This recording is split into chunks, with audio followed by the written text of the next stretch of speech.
আসসালামু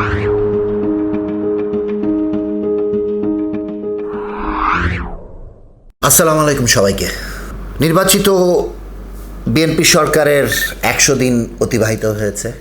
দেশে নানা ইস্যু, একদিকে পশ্চিমবঙ্গের নির্বাচিত শুভেন্দু কিংবা বিজেপি সরকার চেষ্টা করে যাচ্ছে তথাকথিত অবৈধ বাংলাদেশিদের বর্ডার দিয়ে পুশিং করার জন্য। বর্ডার উত্তপ্ত বিএসএফ আর বিজিবির মধ্যে। রামিসার হত্যাকাণ্ডের রায় আমরা দেখতে পেয়েছি এবং প্রথমবারের মতো এত অল্প সময় বাংলাদেশের ইতিহাসে একটি ধর্ষণ এবং মর্মান্তিক হত্যাকাণ্ডের রায় নিম্ন আদালতে ঘোষিত হয়েছে। হামের যেই সংক্রমণ সারা দেশব্যাপী ছড়িয়ে পড়েছে, সেটাতে এখনও শিশুরা মারা যাচ্ছে, কিন্তু এখন পর্যন্ত এর জন্য কাউকে প্রাতিষ্ঠানিকভাবে কিংবা সঠিকভাবে দায়ী করা হয়নি এবং কাউকে এর জন্য আইনের আওতায় নেওয়া হয় নাই। দেশের অর্থনীতির অবস্থা টালমাটাল, বাজেট ঘোষণা হয়েছে। বর্তমান সরকার চেষ্টা করছে দেশকে একটি শান্তিপূর্ণ জায়গায় নিয়ে যাবার জন্য, যদিও আইনশৃঙ্খলা পরিস্থিতির অবস্থা বা আইনশৃঙ্খলা পরিস্থিতির যে উন্নতি আমরা আশা করেছিলাম সেটা আমরা এখনও দেখতে পাই নাই। অন্যদিকে পতিত আওয়ামী লীগ সরকার তাদের দলীয় প্রধান শেখ হাসিনার নেতৃত্বে হুমকি ধামকি দিয়েই যাচ্ছে। আপা এই চলে আসবেন, এক্ষুনি চলে আসবেন, 2 মাস পরে চলে আসবেন, এবং নানাভাবে তারা সোশ্যাল মিডিয়াতে যেভাবে হুমকি দিয়ে যাচ্ছে তাতে মনে হচ্ছে যে কোনো মুহূর্তে ফেসবুক থেকেই তারা লাফ দিয়ে বাংলাদেশে ঢুকে যাবেন। এই যখন দেশের সার্বিক অবস্থা, তখন মনে হলো যে সবগুলো বিষয়কেই একটু গভীরে দেখার চেষ্টা করি এবং আপনাদের সাথে আমার মতামত শেয়ার করি।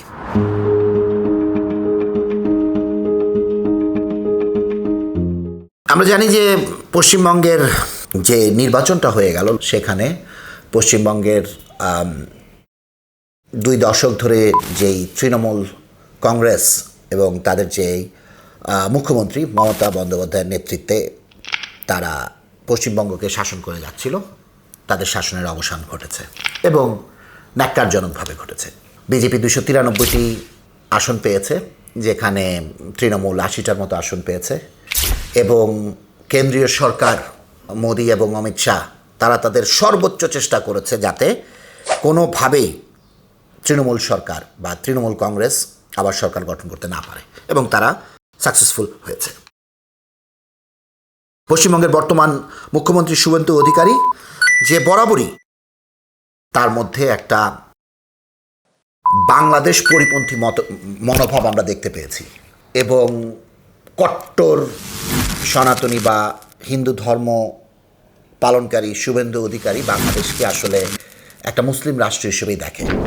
জাস্ট বিকজ বাংলাদেশে 90% মুসলিম, তার কাছে মনে হয় যে আসলে আমরা একটা মুসলিম কান্ট্রি। এবং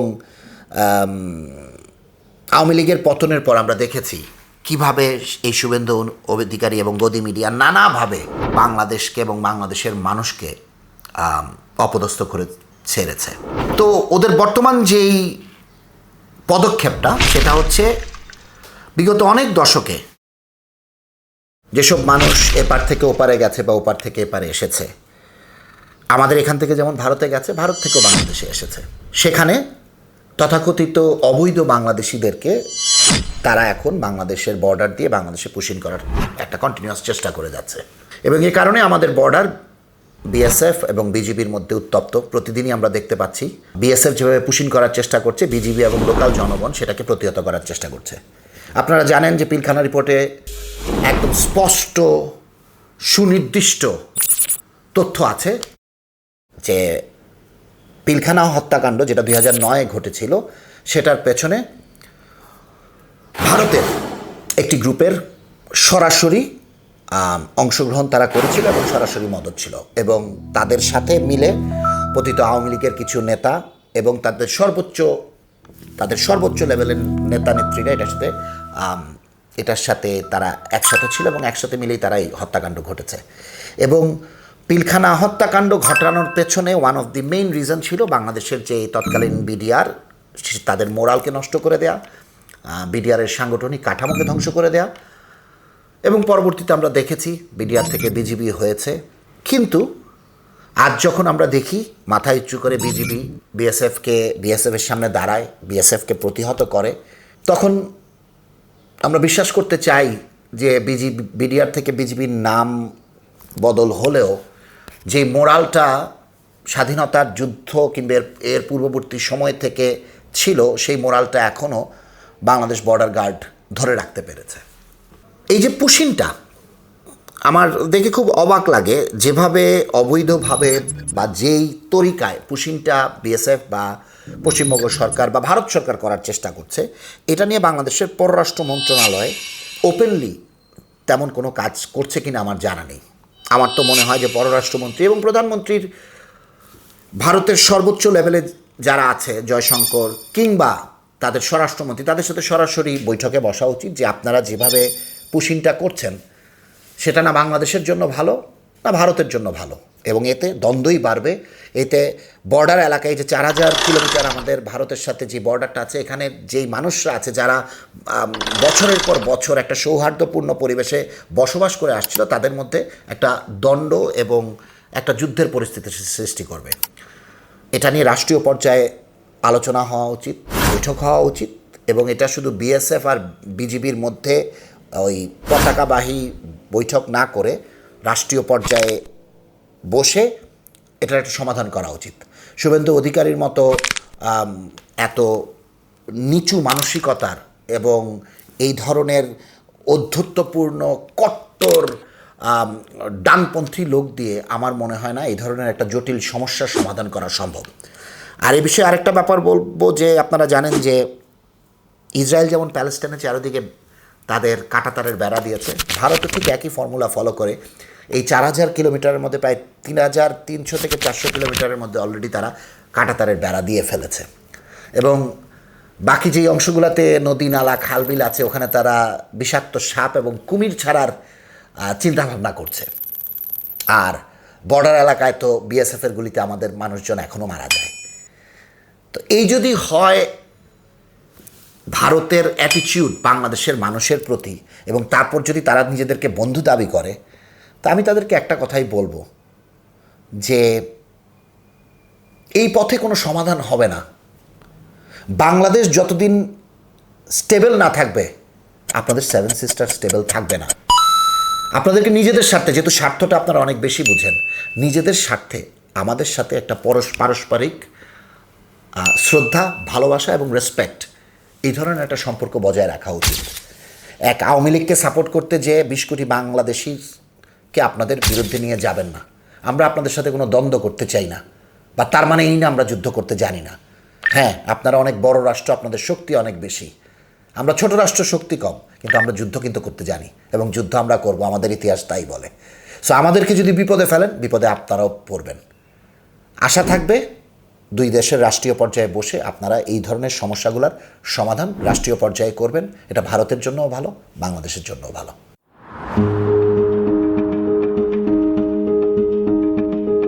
বর্তমান বিশ্বে ভূরাজনীতি একটা খুবই ইম্পর্টেন্ট জিনিস।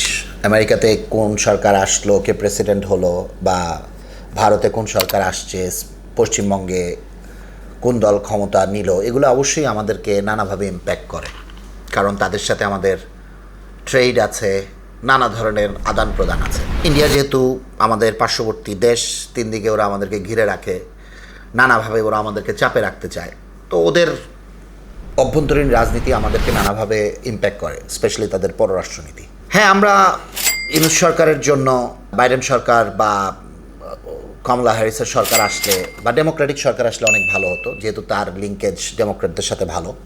বাট ট্রাম্প আসাতে যে খুব একটা ক্ষতি হয়েছে, বা আওয়ামী লীগ যেটা ভেবেছিল যে ট্রাম্প এসে একদম মানে শেখ হাসিনাকে দিল্লি থেকে উঠায় নিয়ে এসে আবার বাংলাদেশে ক্ষমতার মসনদে বসায় দিবে, ব্যাপারটা সেরকম হয় নাই। Trump is a businessman.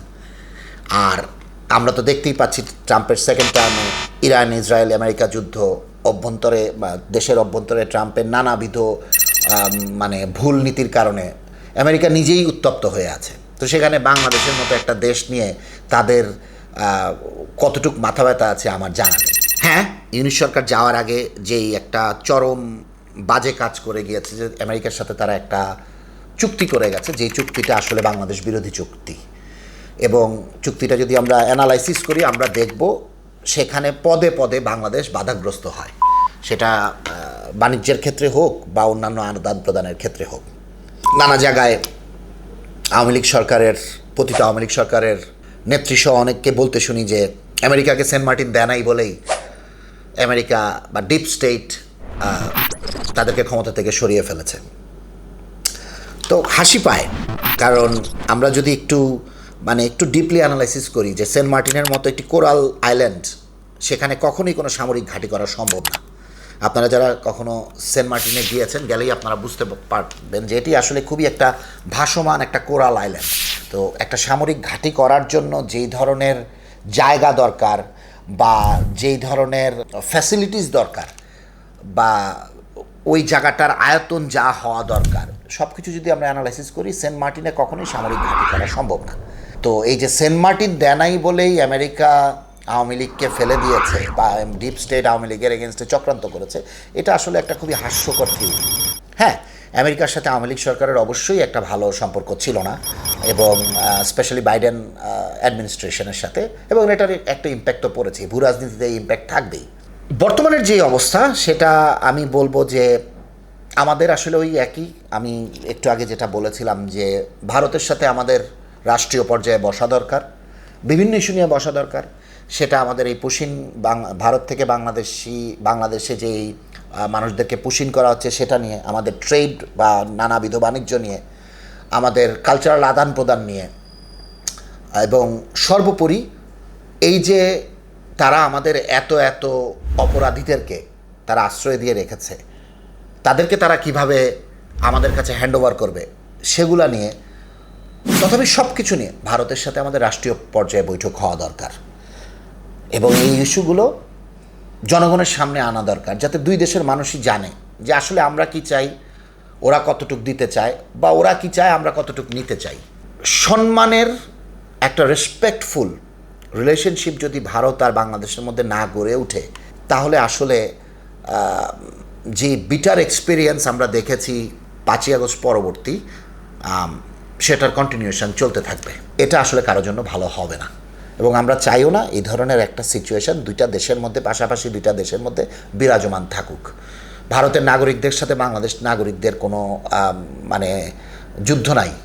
সেটা এত বছর আমরা যখন ভারতে ট্রাভেল করেছি বা ওখান থেকে যখন ভারতীয়রা বাংলাদেশে এসেছে, আমাদের মধ্যে যে সৌহার্দ্যপূর্ণ রিলেশনশিপ ছিল, সেটাকে যদি আমরা অ্যানালাইসিস করি তাহলেই বুঝতে পারবো। তাই এটাকে হিন্দুত্ববাদ বা মুসলিম দুই সাইডের রাইট গ্রুপ যদি এটাকে ক্যাশ ইন করতে চায়, আমার মনে হয় না এটা আসলে রাইট ন্যারেটিভ দাঁড় করানো হবে। সো এটা নিয়ে দুই দেশেরই কাজ করা উচিত, দুই দেশের নিজেদের স্বার্থেই কাজ করা উচিত। আর আমেরিকার যেটা বলবো যে বর্তমানে আমেরিকার যে অবস্থা, যতদিন পর্যন্ত ট্রাম্প আছে, আমেরিকা নিজেই একটা টালমাটাল অবস্থায় থাকবে। সো বাংলাদেশের উচিত, বাংলাদেশের সাথে আমেরিকার যে চুক্তিটা হয়েছে, যেটার ভিত্তিতে আমরা দেখেছি যে থিওরি বলে যে রজার খলিল সাহেব তখন নিরাপত্তা উপদেষ্টা থেকে বর্তমান পররাষ্ট্রমন্ত্রী হয়েছেন, এখন আবার জাতিসংঘে তিনি সাধারণ পরিষদের প্রেসিডেন্ট হয়েছেন। এগুলো সবই লিঙ্কড, এমন না যে আমরা এগুলো বুঝি না। বাট ওই একটা জিনিস আছে না, যে আসলে আমরাও তো টায়ার্ড জাতি হিসেবে, যুদ্ধ করে, আন্দোলন করে, সংগ্রাম করে, আমাদের পেটের ভাত জুগাইতেই এবং নানাবিধ সমস্যায় আমরা এত জর্জরিত। সেই পররাষ্ট্র নীতির এবং ওখানে কি গেম হচ্ছে, সেগুলো আসলে বাংলাদেশের সাধারণ মানুষ একটু দূরেই রাখে। বাট আমরা যে আসলে বুঝি না তা না, আমরা সবই বুঝি। তো রজার খলিল সাহেব, আপনি যেহেতু ডক্টর মোহাম্মদ ইউনূসের সাথে বসে চুক্তিটা করেছেন এবং আপনাদের কিচেন ক্যাবিনেট সেটা করেছে, আপনাদের অনেক উপদেষ্টাই সেটা জানে না, ইনক্লুডিং আপনাদের পররাষ্ট্র উপদেষ্টা, আপনাদের উচিত হবে এই চুক্তিটাকে রিফাইন করে এটা বাংলাদেশ পরিপন্থী কীভাবে হবে সেটা নিয়ে কাজ করা। নাহলে জাতি কিন্তু আপনাদেরকে কাঠগড়ায় দাঁড় করাবে। সেটা আজ হোক, কাল হোক, পরশু হোক, এটা থেকে কিন্তু আপনারা মাপ পাবেন না। সেটা এখানে থাকেন আর জাতিসংঘে চলে যান, যেখানেই যান, আপনাদের কিন্তু সময়ে বাংলাদেশের মানুষ ধরবে। সো আপনাদের কাছে অনুরোধ থাকবে, কিভাবে এই চুক্তিটা বাংলাদেশপন্থী হবে সেটা নিয়ে কাজ করেন এবং সেটা নিয়ে আমেরিকার সাথে রিনেগোসিয়েশন করেন।